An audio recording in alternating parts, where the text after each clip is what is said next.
Grand अपनी book financial freedom में बोलते हैं कि यह वह बैंक स्टेटमेंट है जिसे मैं देख रहा था जब मुझे जॉब से निकाल दिया गया था और मेरी एक बैंक अकाउंट में $0.01 थे यानी 70 पैसे और दूसरे बैंक अकाउंट में $2.26 यानी 158 रुपए और इतनी पैसे लेके मैं अपने पेरेंट्स के घर शिफ्ट हो गया था। यह भी कहते हैं कि बाकी देशों तो मुझे पता नहीं, लेकिन उनके देश में अगर 24 साल का कोई लड़का अपने माँ बाप के साथ रहने घर आ जाता है तो लोग उसे एक लूजर समझते हैं और वह एक्चुअल में खुद को लूजर भी मानते थे, क्योंकि डिनर के टाइम में उनके पेरेंट्स उनसे हर रोज एक सवाल पूछते, जॉब मिली तुम्हें कि नहीं, और इस पर वो आंखें झुका के बोलते, नहीं अभी ढूंढ रहा हूँ। पिछले 2 महीने में वो 200 से ज्यादा कंपनीज में अपने रिज्यूम भेज चुके थे, लेकिन एक कंपनी ने भी उन्हें जॉब के लिए नहीं बुलाया था। एक बार वह इतने फ्रस्ट्रेटेड हो गए कि एक खाली ग्राउंड में जाकर लेट गए और आसमान की तरफ देखने लगे। उन्हें लगा, यार मैंने इतनी अच्छी यूनिवर्सिटी में एडमिशन ले ली थी, अच्छे ग्रेड भी ली थी, ना चाहते हुए भी उन्होंने एक हाई सैलरी जॉब भी की क्योंकि उनके डैड ने उनसे कहा था, यार आदत हो जाती है, जॉब कर ले, अभी पसंद नहीं है, बाद में जो आ जाएगी। ग्रैंट सोचने लगे थे, कितना सब कुछ करने के बाद भी उनकी अभी ऐसी हालत क्यों है। बैंक में गिन के सिर्फ 170 रुपए और वह भी बिना जॉब की। उनके साथ के बहुत से फ्रेंड्स जिन्होंने अच्छी पढ़ाई भी की उनसे बेटर सिचुएशन में थे। उन्होंने उस वक्त अपने लिए गोल बनाया कि बहुत हो चुका, अब मेरे बैंक अकाउंट कम से कम 7.5 करोड़ रुपए होने चाहिए और मुझे फाइनेंशियली फ्री होना। यह तो जानते थे कि अगर उन्हें यह डिफरेंट रिजल्ट चाहिए तो उन्हें करना भी कुछ डिफरेंट ही पड़ेगा, लेकिन करना क्या है यह पता नहीं।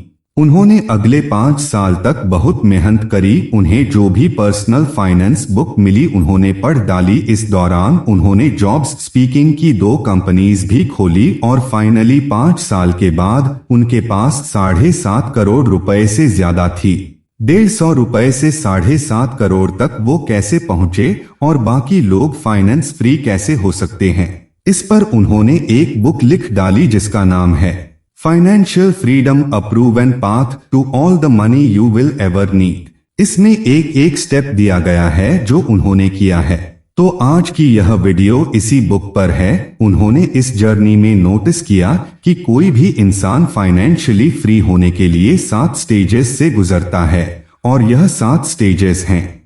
फर्स्ट स्टेज क्लैरिटी, यानी वह स्टेज जहां पर हमें पता होना चाहिए कि अभी हमारी फाइनेंशियल पोजीशन क्या और हमें जाना कहां। जैसे ग्रैंट को पता था कि उनके पास अभी 150 रुपए हैं और उन्हें 7.5 करोड़ रुपए, और ये अमाउंट कैसे निकाले इसके बारे में हम आगे बात करेंगे। सेकेंड स्टेज है सेल्फ सफिशिएंसी, जहां पर हम अपना खर्चा खुद उठा सकते हैं। हमें हमारे पेरेंट्स या किसी और से फाइनेंशियल हेल्प की जरूरत नहीं है। बेशक ये ऐसा स्टेज है जहां हम 15,000 महीने के कमा रहे हैं और 15,000 ही हर महीने खर्च कर दें। थर्ड स्टेज आता है ब्रीदिंग रूम, यानी ऐसा स्टेज जहां पर हमने इतनी वैसे सेव कर ली कि 1-2 महीने का अपना खर्चा हम उठा सकते हैं अगर अभी हमें कोई जॉब से निकाल भी दे तो। इसके बाद फोर्थ स्टेज आता है स्टेबिलिटी, यानी हम अपना सारा उधार दे चुके हैं और साथ में हमारे पास 6 महीने के एक्सपेंसिव जितना पैसा भी है।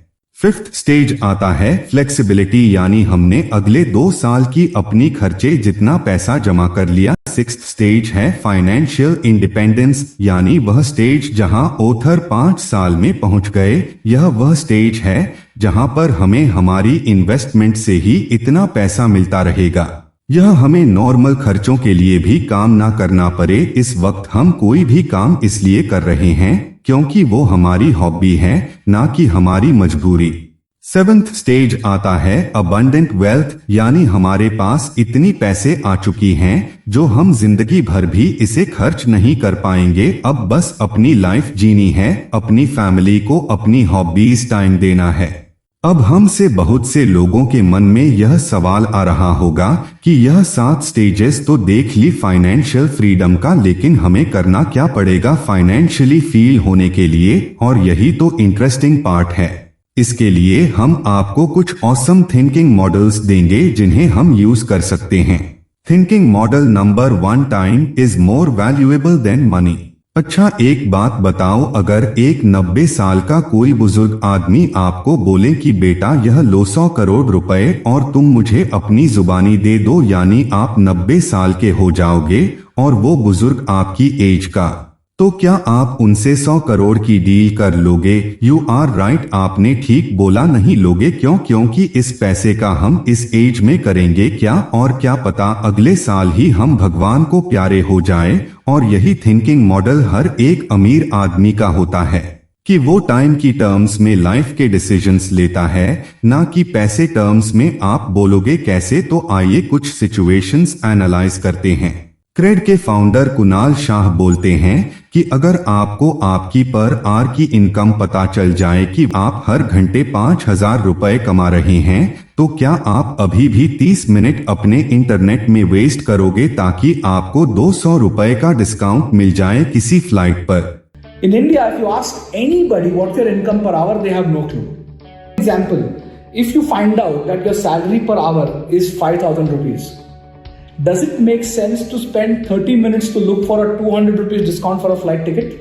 आई होप अगर हमें हमारी आवरली वैल्यू पता है तो हम अपने टाइम से रिलेटेड सारे अच्छे डिसीजंस लेंगे। हम एक मेड रखना भी प्रेफर करेंगे जिससे हम अपना टाइम सेव कर सकते हैं, और साथ में मेड रखने से हम जॉब भी क्रिएट करते हैं। क्योंकि इंडिया में लोग बहुत पॉवर्टी में रहते हैं, तो जिन्हें ऊपर उठाना भी हमारा फर्ज। तो शॉर्ट पॉइंट यह है कि किसी भी चीज को करने से पहले उसमें टाइम इन्वेस्टमेंट के बारे में देखो, ना कि सिर्फ पैसों की इन्वेस्टमेंट के बारे में। 200 रुपए की टिकट से बेटर है कि अपना टाइम से। हाँ, मैं समझ गया आपको क्या, मुझे भी यही सिखाया गया कि बूंद बूंद से घड़ा बढ़ता है, यानी एक एक रुपए से सिक्के बनते और उससे नोट बनता है। एक्चुअली इसमें ब्रेन की साइकिल यानी ब्रेन प्रोसेसिंग बहुत यूज हो रही है, और क्योंकि अब ह्यूमन ब्रेन एक टाइम में एक ही थॉट हो सकता है, तो जिस टाइम पर हम यह सोच रहे हैं कि हमें पैसे कैसे बचाने हैं, उस वक्त हम यह नहीं सोच पा रहे हैं कि हमें पैसे कमाने कैसे हैं। फिर भी खुद को बाहर मुक्त करने के लिए मैं आपसे यह जरूर बोलना चाहूंगा कि अगर आप एक एक रुपए बचा के खर्चते हो तो वोगे तो कब? क्योंकि हो सकता है टाइम बचाने के चक्कर में आप यह पैसे सेव करने की हैबिट भी छोड़ दो, लेकिन यह टाइम बचा के हमें एक्चुअल में फाइनेंशियल नॉलेज इंक्रीज करनी है, और वह भी अगर हम एग्जीक्यूट नहीं करते तो फिर तो डिजास्टर ही हो जाएगा। इससे बेटर है कि एट लीस्ट अ क्वालिटी तो हम अपनी रखें। थिंकिंग मॉडल 2 नंबर कहता है कि व्हाट इज ऑन नंबर, यानी एंड शॉर्ट हमें फिनिश फ्री होने के लिए कितने पैसे चाहिए। तो अभी तक जो हमारे पास नंबर है वो है ट्रिनिटी स्टडी के अकॉर्डिंग, जो कहता है कि अपनी एनुअल एक्सपेंसेस का 25 गुना पैसा इकट्ठा कर लो और उसे इंडेक्स फंड में या फिर किसी और इन्वेस्टमेंट डिकेल में ग्रो करने के लिए डाल दो। और थियोरेटिकली अगर हम इसमें से 4% पैसा पूरी जिंदगी भी निकालते हैं तो भी वह कभी खत्म नहीं होगा। आइए इस एग्जाम्पल से समझते हैं। मान लीजिए कि हमें हर साल 1 लाख रुपए चाहिए कंफर्टेबल रहने के लिए, और हम चाहते हैं कि इन्फ्लेशन के साथ साथ वो पैसे उतने ग्रो भी होते हैं। क्या हमें साल के अप्रोक्सीमेटली 12 लाख रुपए चाहिए, और 12 लाख का 25 टाइम्स हुआ 3 करोड़ रुपए। अब 3 करोड़ रुपए को अगर हम 2 पार्ट्स में तोड़ दें, 1.5 करोड़ रुपए और 1.5 करोड़ रुपए का अमाउंट जाएगा एफडी में, जिसे हम अगले 12 साल तक खर्च करते रहेंगे, और 12 साल की एंड में यह शून्य हो जाए, और बाकी के जो 1.5 करोड़ रुपए है वो जाएंगे इंडेक्स फंड, जो कि 12 साल तक ग्रो होगी। अप्रोक्सीमेटली 8 करोड़ रुपए बन जाने चाहिए। अगर इंडेक्स में हमें 15% का रिटर्न देता है, अगर इस 8 करोड़ की हम 2 पार्ट्स कर दें, 4 करोड़ और 4 करोड़, तो एक 4 करोड़ का पैकेज जाएगा बैंक एफडी में, और दूसरा 4 करोड़ का पैकेज अगेंस्ट जाएगा इंडेक्स फंड में। अब यह 4 करोड़ रुपए जो बैंक में है, यह हम खर्च कर सकते हैं अगले 12 साल तक और इसमें इन्फ्लेशन भी अर्जतेद है, यानी अप्रोक्सीमेटली हमारे 4 करोड़ डिवाइडेड बाय 120 मंथ जो 12 साल में होते हैं इक्वल टू 3,33,000 से 1,000 हर महीने खर्च करने के लिए होंगी। और जो हमने 4 करोड़ रुपए इंडेक्स फंड में डाले थे वो 12 साल के एंड में बन जाएंगे लगभग 22 करोड़ के आसपास। अगर हमें इंडेक्स फंड 15% का रिटर्न देता है और यह प्रोसेस चलता रहेगा। आई नो इस थ्योरी के बाद आपके मन में काफी सवाल आए होंगे। पहला सवाल, अगर इंडेक्स फंड में 15% का रिटर्न ही नहीं मिला तो यह प्लान फ्लॉप है, या फिर अगर 12 साल हो गए और उस वक्त मार्केट डाउन हुई और उसमें रिटर्न का मिल रहा हो तो भी यह प्लान फ्लॉप है। And you are right, but यह प्रॉक्सी नंबर है, लेकिन काफी हद तक इसे सर्च किया जा सकता है। नेक्स्ट इम्पोर्टेंट सवाल जो मेरे मन में एंड आई होप आपके मन में भी आया होगा, यह 3 करोड़ रुपए का आएंगे। भाई 3 करोड़ रुपए इकट्ठा करना कोई आसान काम नहीं है।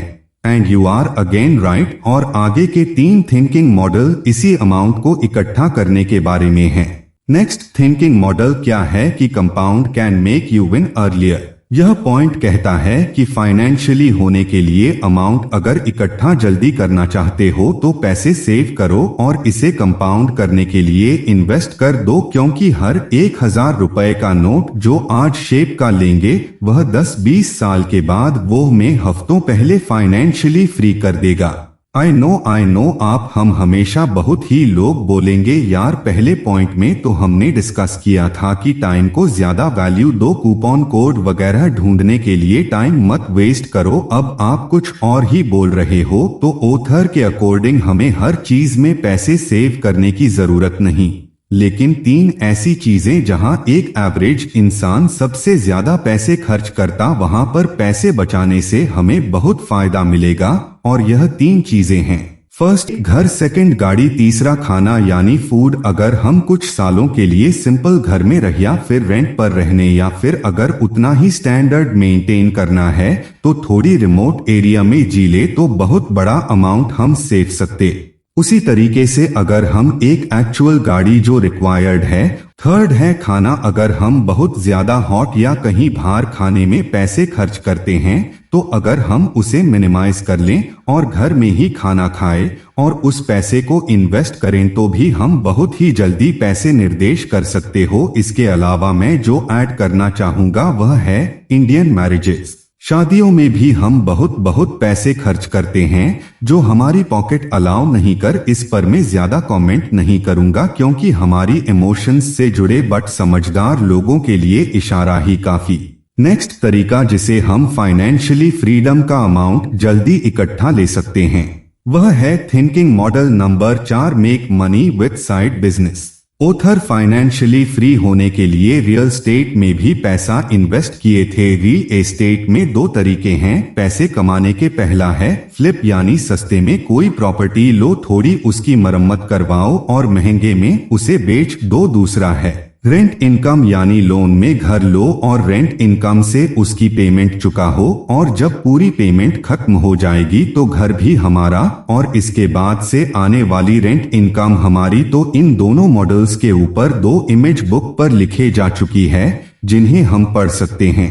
पहली है रिक विल्लानी की book flip, how to find fix and sell houses for profit, और सेकंड है गैरी केलर की book the millionaire real estate invest. पैसे कमाने का सेकंड ऑप्शन आता है हसलिंग विद जॉब। मैट एक 25 साल का ग्राफिक डिजाइनर है जो कि अपनी जॉब से साल के 6 लाख रुपए कमा रहे हैं। वह जिस कंपनी में काम करता है उसे वह बहुत पसंद करते हैं और साथ में अपनी कोलीग्स को भी पसंद करता है और इसका कोई इरादा नहीं है जॉब छोड़ने का। लेकिन एक चीज जो मैच के साथ काम कर रहे दोस्तों को नहीं पता वो यह है कि मैच हर साल के जॉब के साथ 25 लाख रुपए एक्स्ट्रा कमा रहे हैं क्योंकि 3 साल पहले उसने एक डॉग वॉकिंग कंपनी खोली थी। हुआ यह था कि मैच लोगों के डॉग्स घुमाने के लिए उनसे 250 रुपए पर आवर चार्ज करता था और ऐसे हफ्ते में उसे 10 बार कुत्ते घुमाने का काम मिला। लेकिन जब उसके बहुत से नेबर्स अपने डॉग घुमाने के लिए उसे कॉल करने लग गए तो उसे रियलाइज हुआ कि यह एक अच्छा बिजनेस है और इसलिए उसने एक प्लेटफॉर्म बनाया, एक एप्लीकेशन बनाई जहां पर जो स्टूडेंट्स एक्स्ट्रा पैसे कमाना चाहते हैं डॉग्स को घुमाने की, वह उस एप्लीकेशन में रजिस्टर कर सकते हैं। साथ में डॉग ओनर्स थी एप्लीकेशन में रजिस्टर कर सकते हैं, जिसके लिए मैट उनसे चार्ज करता था और इसी तरीके से इस सिंपल बिजनेस आइडिया से मैट अपनी जॉब से 4 गुना पैसे कमा लेता है और कुछ ही सालों में वह फाइनेंशियली फ्री भी हो जाएगा। ऑथर कहते हैं कि जॉब के बाद नेटफ्लिक्स में मूवीज देखने से अच्छा हम कोई साइड बिजनेस स्टार्ट कर दें। हम काम कर सकते हैं जैसे कि designing, Photoshop, Facebook advertising, editing, research, coding extra. Author दोनों रियल एस्टेट और बिजनेस खोले, तो अगर हम भी चाहते हैं तो हम यह हाइब्रिड अप्रोच फॉलो कर सकते हैं। नेक्स्ट थिंकिंग मॉडल कहता है कि learn to self stuff. Author कहते हैं कि जो सबसे स्किल मैंने सीखी हैं पिछले कई सालों में वह है कि हम सेलिंग कैसे कर सकते हैं। ऑथर का मानना है कि प्रोडक्ट हम किसी से भी बनवा सकती है, उसके लिए लोग भी हायर कर सकते हैं, लेकिन सेलिंग आपको खुद आनी चाहिए क्योंकि बिजनेस में सबसे इंपॉर्टेंट स्किल यही है। अगर आप सेलिंग सीखना चाहते हैं तो डैन एस कैनेडी की book the ultimate sales letter पढ़ सकते हैं। रॉबर्ट की book influence the psychology of persuasion पढ़ सकते हैं, या .com secrets experts secret traffic पढ़ सकते हैं। तो दोस्तों, अगर आपको यह वीडियो अच्छे लगी हो तो वीडियो को लाइक और चैनल को सब्सक्राइब करें। इस चैनल को सपोर्ट करें और बेल नोटिफिकेशन ऑन कर ले ताकि आप आने वाली वीडियोस मिस ना कर पाओ।